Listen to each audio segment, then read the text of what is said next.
आप्पा महाराज चौकात अपुऱ्या रस्त्यामुळे वाहतूक कोंडी ठरतेय डोकेदुखी।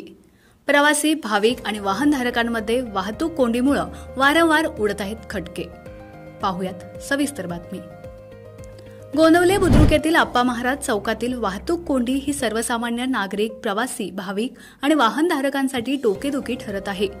अपुऱ्या रस्त्यामुळे वाहतूक कोंडीमुळे वाहनधारक, प्रवासी आणि भाविकांमध्ये या दरम्यान वारंवार खटके उडत आहेत।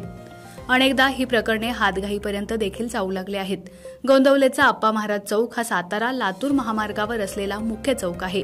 या चौकात दहिवडीकडून गोंदवलेला येणारी वाहने, त्याचबरोबर म्हसवडकडून सातारा आणि दहिवडीला जाणारी, तर सातारहून म्हसवड, पंढरपूरला जाणाऱ्या वाहनांची मोठी वर्दळ असते।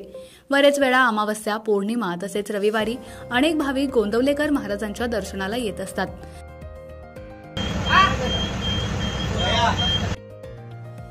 त्यावेळी ही वाहतूक कोंडी गोंदवलेकर अनुभवतात। स्थानिक नागरिकांसाठी, वाहनधारकांसाठी आप्पा महाराज चौकातील ही वाहतूक कोंडी आता डोईजड होत चालली आहे।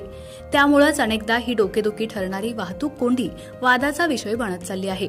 या गोष्टीकडे पोलीस प्रशासनानं लक्ष देऊन वाहतूक कोंडी होऊ न देण्यासाठी आपली यंत्रणा कार्यान्वित करणं गरजेचं आहे, अशी मागणी सर्वसामान्य नागरिक, वाहनधारक, प्रवासी तसेच भाविकांमधून जोर धरताना दिसत आहे।